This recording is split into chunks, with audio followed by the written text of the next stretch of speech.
Bienvenidos a un nuevo capítulo de Barra Libre. En las últimas horas no se habla de otra cosa. Víctor Aldama ha declarado a petición propia ante el juez por su implicación en el caso Koldo y ha causado un terremoto en el seno del Gobierno y el PSOE. Pedro Sánchez, Salvador Illa, Teresa Rivera o José Luis Ábalos son algunos de los señalados por el comisionista de la trama, que ha desvelado también que planificó una cena junto a Delcy Rodríguez.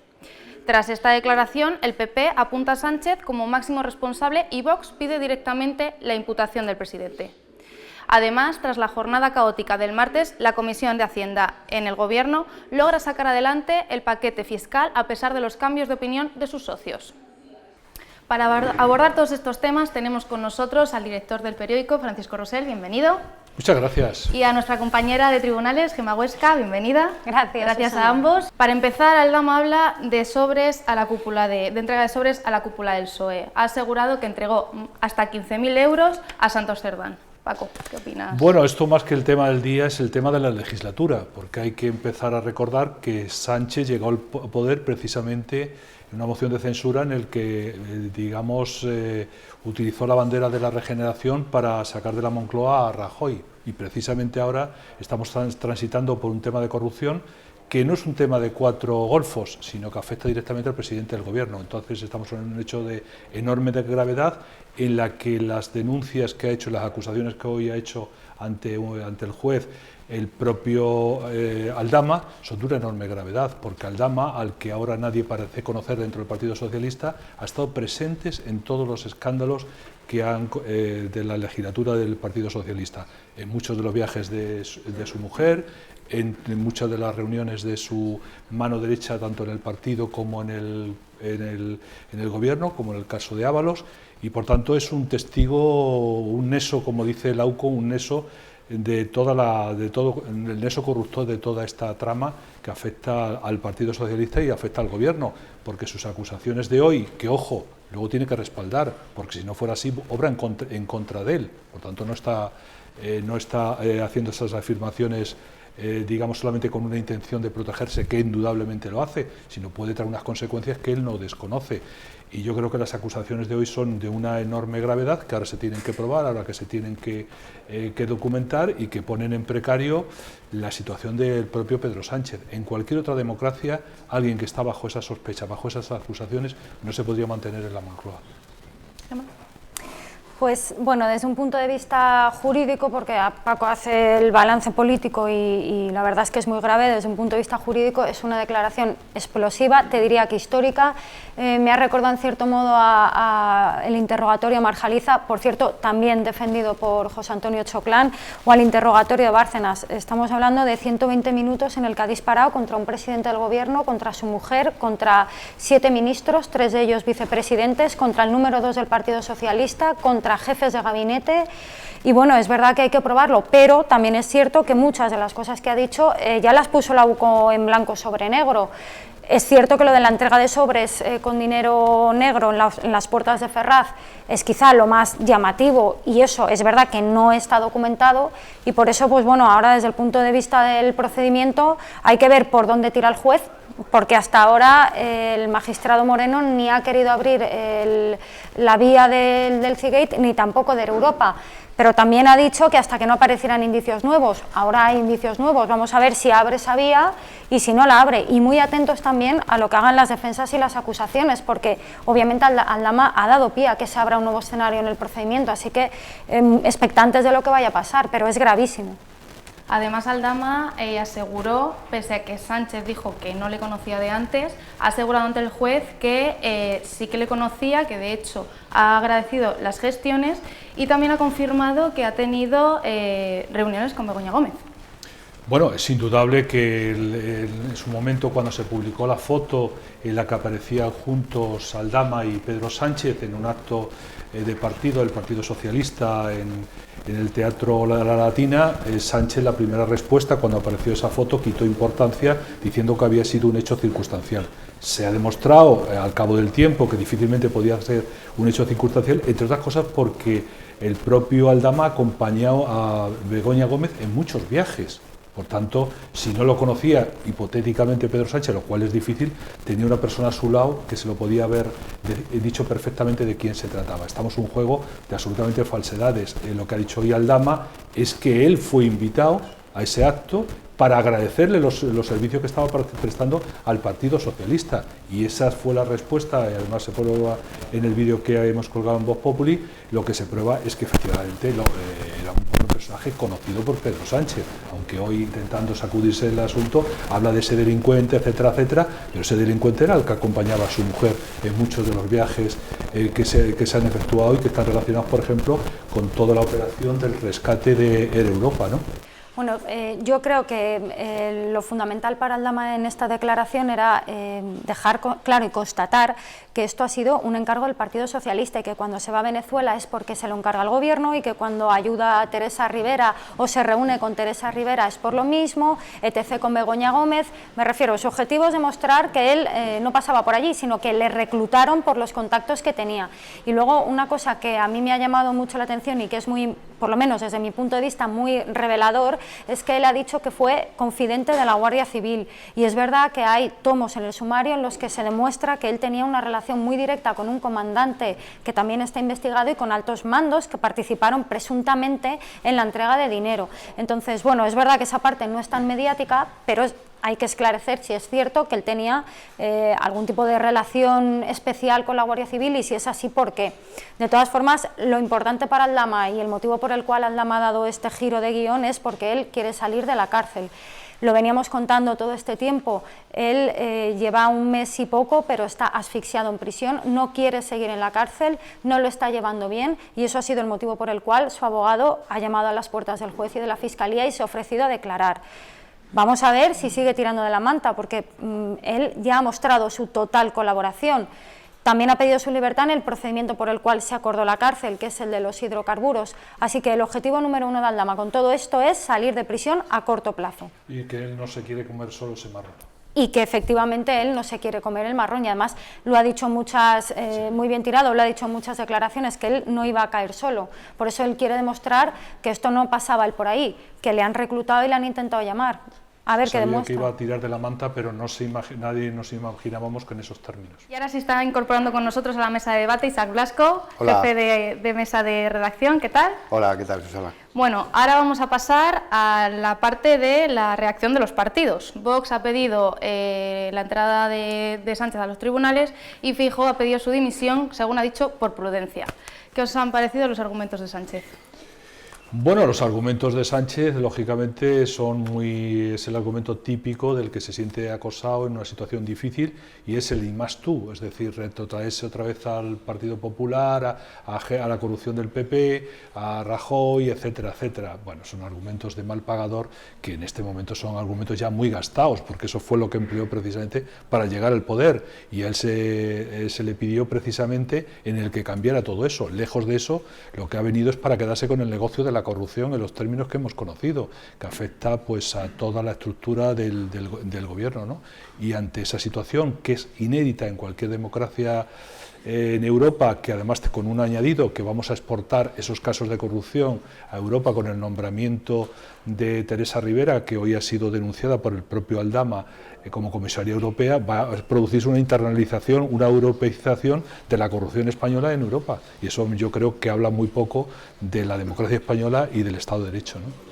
Bueno, yo creo que es un argumento bastante recurrente en cuanto a la condición procesal de Aldama, es decir, lo ha tachado de presunto delincuente. Yo no digo que lo sea, pero es un asidero desde el punto de vista de la estrategia política bastante convincente si nos quedamos en la superficie. Yo digo, esa defensa que ha hecho de la probidad, de la honradez de su gobierno, con la imagen de un secretario de organización y diputado del Partido Socialista jaleado por el hecho de que aparece en una acusación gravísima de haberse quedado con 15.000 euros. Yo creo que eso da cuenta de la irrealidad en la que vive el gabinete de Sánchez, el propio presidente del gobierno, y de lo que comentaba Paco en cuanto a la presión absolutamente progresiva y evidente a la que está siendo sometido tanto el gobierno como su jefe. ¿Creéis? No, algo muy propio en el Partido Socialista. Hay que ver la respuesta en el torno de los ERES, hay que recordar muchas veces cuando cada caso de corrupción el Partido Socialista pues se ha enrocado en esa situación, y yo creo que es un mal mensaje para la ciudadanía, e insisto, es una mala defensa, porque si Aldama es un presunto delincuente, la mujer del presidente, ¿qué es? Está encausada en 4 casos de corrupción, de tráfico de influencias, de apropiación indebida. Es decir, ojo con los argumentos de ida y vuelta, y sobre todo cuando tú tienes un problema que te afecta muy directamente, no solamente la corrupción familiar, sino la corrupción de partido, ¿no? Es una ley del embudo bastante empleada por el Partido Socialista en distintas experiencias de gobierno que ha tenido en este país. A mí también me ha llamado mucho la atención, no solo que aludiera a los casos, que yo creo que están ya absolutamente amortizados de corrupción en el Partido Popular, que desempolvara el asunto de la sede, nada menos, del Partido Popular en su breve justificación, en su intervención, pero también que haya tratado de deslegitimar la posibilidad de que Alberto Núñez Feijóo pueda plantear una moción de censura. Ha dicho algo así como que le hace gracia que ahora se agarre a esa figura el principal partido de la oposición, cuando le reprochaba a Pedro Sánchez que accediera o que hubiese accedido al gobierno a través de esa herramienta perfectamente constitucional, pero que Sánchez ha insistido en que el Partido Popular consideraba inconstitucional, cosa que nunca ocurrió. Es decir, nunca el Partido Popular habló de que una herramienta perfectamente legal y adherida a nuestro ordenamiento jurídico sea de naturaleza inconstitucional. Yo no lo recuerdo, por lo menos. ¿Creéis que esto supone un antes y un después en el caso Koldo? Y por otra parte, ¿creéis que puede afectar a la continuidad de Sánchez en la presidencia? Vamos a ver, esto ya no es el caso Koldo, esto hace tiempo que dejó de ser el caso Koldo, hace tiempo incluso que dejó de ser el caso Ábalos, es el caso Sánchez, porque toda esa corrupción no hubiera sido posible sin la anuencia del propio Pedro Sánchez. Es decir, una corrupción que afecta digamos, a la familia del presidente, al partido, al gobierno, y con implicaciones que afecta incluso a la política internacional, que se supedita a los intereses del propio Partido Socialista, con todo, por ejemplo, con el asunto del Seagate, que es un asunto absolutamente de libro, en el que Aldama fue utilizado, digamos, como instrumento para desbloquear una situación que se habría creado con Venezuela a raíz del reconocimiento de Juan Guaidó en una primera instancia por el propio presidente del gobierno. Por tanto, estamos hablando de una corrupción, yo creo que es el mayor caso de corrupción que hemos vivido en democracia. Hemos vivido casos de corrupción en el Partido Socialista, hemos vivido casos de corrupción en el Partido Popular, con el caso Bárcenas y otros, pero este que afecte de la forma transversal que afecta al Partido Socialista no lo habíamos visto. Ahora, ¿qué va a hacer Sánchez? Sánchez se va a aferrar, ya lo dijo The Economist, el presidente del gobierno, Pedro Sánchez, está dispuesto a aferrarse en la Moncloa y a costa de la democracia española, y esto lo está exhibiendo cada día. ¿Por qué lo puede hacer? Porque sus socios aprovechan su debilidad y se lo van a permitir toda esa situación, y por eso él sabe que no le van a dejar caer, porque de su debilidad viven los socios independentistas y viven todos ellos, y por tanto para ellos es un chollo, ¿no?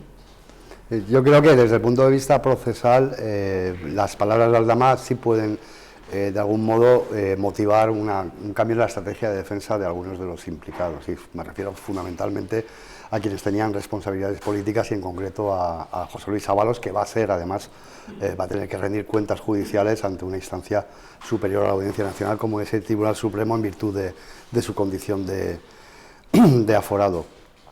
Yo no voy a devaluar o a hacer de menos el testimonio de Aldama, pero sí quiero recordar, porque creo que es justo decirlo, que Aldama lo primero que ha hecho después de hacer su deposición ante el magistrado Ismael Moreno ha sido solicitar a otro magistrado de la Audiencia Nacional su puesta en libertad.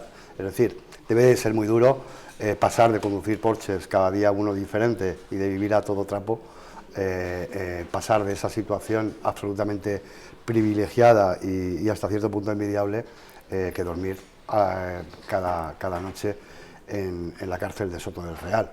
Yo también, desde el punto de vista humano, estoy recordando algunas cuestiones que se airearon por parte de personajes que han acabado con sus huesos en prisión, como el propio Bárcenas. Y yo creo que también es justo ponderar esa circunstancia que no desacredita lo que ha vertido en sede judicial, pero que creo que sí conviene tenerlo en cuenta. Y no lo desacredita porque a mí me cuesta mucho pensar que la defensa de Víctor de Aldama, ya no él, pueda haber entrado en un juego de mentiras o de supuestas mentiras o de exageraciones o de cuestiones que no tienen valor probatorio y que no pueden de hecho ser probadas por el propio prestigio que tiene el abogado penalista que lleva los intereses. Pero siempre hay que tener una cuenta, efectivamente, él declara eso porque quiere mejorar sus condiciones penitenciarias en la cárcel, pero no olvidemos,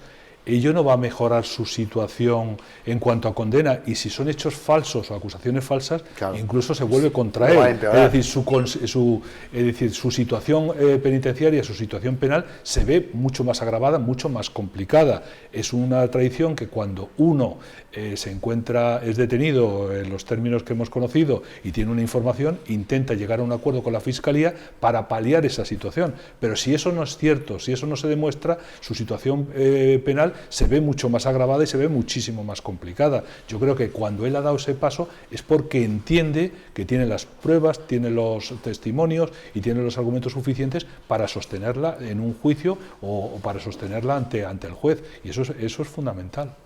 Hay cuestiones también que a mí me han chocado, me han llamado la atención, pero sobre las que no tengo una explicación ni tampoco tengo datos que me puedan arrojar cierta claridad al asunto. A mí me ha chocado, por ejemplo, que Aldama, del que se esperaba que se ciñera sobre el papel al asunto que está instruyendo el propio magistrado que la ha escuchado, le ha dedicado 18 minutos a esa situación, es decir, a los contratos que se sustanciaron durante la pandemia con responsabilidad en el ministro del momento en Transportes, José Luis Ábalos. El resto han sido cuestiones colaterales que no son objeto de la instrucción. Y a mí eso me llama la atención. Pero claro, yo confío en el Estado de Derecho y confío fundamentalmente en la diligencia de los jueces. Y por eso me choca que de algún modo Aldama haya puesto, digamos, los dibujos animados, la ilustración a cuestiones que están de una manera mucho más aséptica consignadas en los informes policiales de la Guardia Civil, que han servido de base a las imputaciones que luego ha operado el juez. Y yo creo que eso, con vistas a la opinión pública, es fundamentalmente lo más chocante o lo más obsceno, ¿no? El hecho de que se escuche de viva voz en sede judicial que alguien, como el secretario de la organización, ha podido cobrar una mordida de 15.000 euros, o que el ministro, hoy ministro Ángel Víctor Torres, en su época como presidente autonómico de Canarias, reclamara más de los 50.000 euros que le habían correspondido, hasta el punto que Aldama tuviera que decirle que no era el Banco de España. Son cosas que de no ser ciertas, son tan graves como si lo son. Sí, lo que pasa es que el testimonio fundamentalmente lo que hace es acreditar los informes de la UCO. Eso es lo que le da mucha validez, credibilidad, junto a la circunstancia que eso obraría contra él y sería tirar piedras contra su propio tejado, ¿no? Bueno, pues si me permitís vamos a ir cambiando de temas, porque además el Gobierno ha aprobado una parte de la reforma fiscal, del texto de la reforma fiscal, pese a las amenazas durante toda esta semana de sus socios. ¿Qué pasa ahora? Bueno, pues en principio es un balón de oxígeno de un gobierno que está en el alambre, porque hasta ahora era evidente que estaba la situación y el apoyo de los socios era fácil, pero cuando se entra en el terreno económico las contradicciones dentro de los socios empiezan a funcionar. Por un lado el PNV contra Bildu, la posición de PNV contra Bildu, por otro lado Esquerra Republicana de Cataluña contra Junts, de Sumar contra Podemos. Entonces ese equilibrio inestable han llegado a un punto de mínimos para que sostener y sacar adelante este paquete fiscal, que era fundamental para trasladárselo, porque era una exigencia europea, y lógicamente recibir el nuevo envío de fondos europeos. En ese sentido han salvado un balón una partida de una pelota de set clase o casi de partido, pero en vista porque sus socios no quieren de modo alguno que Sánchez caiga, y evidentemente todos ellos han hecho una labor de encaje fino, que vamos a ver en qué queda cada cosa, porque evidentemente las posiciones estaban muy enfrentadas, ¿no? En mi opinión, el esperpento del lunes en la Comisión de Hacienda y hoy en el Pleno del Congreso revela lo que yo vengo pensando desde hace mucho tiempo, por mucho que los voceros oficiales del Gobierno se empeñen en negarlo, que la mayoría o la pretendida mayoría de progreso que permitió a Sánchez presentarse a la investidura no es tal. No es tal, esto es el ejército de Pancho Villa y ha quedado de manifiesto con estas componendas que yo creo que la ciudadanía ni entiende. Ni la ciudadanía entiende y además cuya viabilidad, como dice Paco, es bastante efectivamente no entiende, pero la ciudadanía paga, porque esto se va a traducir en más impuestos, en mayor presión fiscal, etcétera, etcétera. O sea, que esa es otra parte que conviene no descuidar más allá del juego de lo... Pero ahora mismo es verdad que, como decía Paco, lo que se revela esencialmente es que quienes apoyan puntualmente y cada vez menos, como estamos viendo, al gobierno de coalición, fundamentalmente lo único que les une, el nexo de unión que tienen, es el pavor a que Sánchez no esté en la Moncloa, porque evidentemente saben que la alternativa sería mucho peor para sus intereses. De hecho, el Gobierno renuncia a legislar porque no tiene votos suficientes. Has tenido que sacar esto adelante, insisto, para la recepción de los fondos europeos, ¿no? Y que además era una asignatura obligada por parte de una imposición obligada por parte de la Comisión Europea, ¿no? Y para seguir con el repaso de este revuelo en torno a la reforma fiscal, se incorpora a la mesa de debate nuestra compañera Mercedes. Bienvenida, Mercedes. ¿Qué tal? Muchas gracias. Paco, Mercedes, ¿qué ha cambiado respecto a la Comisión de Hacienda del martes y quién ha ganado el pulso en el Congreso? Bueno, después de la noche loca que se vivió en la Comisión, al final han llegado a ese acuerdo en el que hay un seguro perdedor, que somos todos los ciudadanos, eso sin duda, ¿no? Y este paquete fiscal, pues yo creo que efectivamente Sánchez salva los muebles, que le permite seguir, presentar su proyecto a Bruselas, y luego dentro pues ha llegado a un equilibrio inestable con sus socios. Vamos a ver, porque está muy cogido con alfileres, y veremos luego después cómo se concreta cada una de las medidas. Junts insiste en que ellos han cumplido, Sánchez ha cumplido con ellos y salen beneficiados, y Podemos sigue insistiendo en que el acuerdo que han alcanzado con ellos, que es contradictorio al de Junts, pues también sale, digamos, reforzado en esta cuestión, con lo cual vamos a ver cómo esta cuadratura del círculo en qué se traduce, pero yo creo que Mercedes quizá no lo pueda explicar como experta en la materia. Bueno, después de la noche insólita que se vivió el lunes, en realidad, con menos elementos pintorescos, lo de hoy ha sido una reedición, porque lo que el otro día salió fue un compromiso del Gobierno que permitía que no tumbaran al final del dictamen todo el proyecto Esquerra, BNG y Bildu, pero en realidad es un compromiso que solo saldrá si lo vota Junts, porque el voto de Junts es fundamental. Y hoy ha pasado lo mismo con Podemos, que amenazaba con grandes medidas y que iba a tumbar y tal, pero al final hay un compromiso de sacar un texto que si Junts no lo vota y que no lo quiere, lo ha dicho por activa y por pasiva, no va a salir. Y entonces, bueno, pues la situación es muy parecida, no hay impuesto a energéticas, que es lo que no quería, y al final pues ha salido un impuesto a la banca que originariamente estaba y Junts lo había pactado con el PSOE, pero el lunes no salió. Y hoy al final ha salido endurecido, bastante preocupante, porque además se va a repartir según el PIB, y entonces esto supone pues, que va a favorecer a las comunidades, a Cataluña se ha hecho para eso, pero también a las comunidades más ricas, y va a perjudicar a las más pobres, que además es insólito porque nunca se ha trabajado así en el sistema de financiación, y es un mensaje muy preocupante. Y bueno, pues y luego al final un asunto muy importante, se ha mantenido que no está, como pasó el lunes, la subida del diésel, que afectaba a por lo menos 14 millones de ciudadanos y clases medias, que parecía que se estaba intentando sacar porque daría una recaudación importante, pero eso tampoco está. Y bueno, pues eso es más o menos el resumen de lo que ha pasado. Bueno, ¿qué os parecen estas imágenes? ¿Creéis que ha servido de algo este gesto de la diputada del PSOE para la votación de hoy en el Congreso? Bueno, ha sido un gesto implorante que a Sánchez le ha venido bien, pero es que es el gesto en el que viene Sánchez desde que llegó al poder, implorando siempre a los independentistas. De hecho, pues la última investidura suya compró directamente la presidencia del gobierno a cambio de la amnistía a Puigdemont, en un acto de corrupción política máximo que se puede hacer. Y yo creo que este acto implorante es un poco el signo de la legislatura. Sánchez puede sacar muy pocos proyectos de ley adelante y cuando se ve obligado por imperativos de la Comisión Europea a sacar esto, pues tiene que hacerlo de forma implorante, casi de rodillas, que refleja muy bien estas imágenes, ¿no? Y bueno, es el punto clave, porque son en realidad los que no han conseguido lo que querían, que al final pues se tragan, se quieren creer estos compromisos, ¿no? Podrían no haber transigido y entonces hubieran tumbado del todo el proyecto, pero pues les viene bien, bueno, siguen estirando el asunto con un compromiso que evidentemente saben que es difícil de alcanzar, ¿no? Muy difícil. Pues hasta aquí la actualidad del momento. Muchísimas gracias, Francisco Rosell, por estar aquí. Muchísimas gracias, Mercedes. Un placer contar con vosotros. Y a ustedes les esperamos en la próxima edición de Barra Libre y les invitamos a que sigan la información de Voz Populi en las redes y en nuestra web. Gracias por seguirnos desde sus pantallas.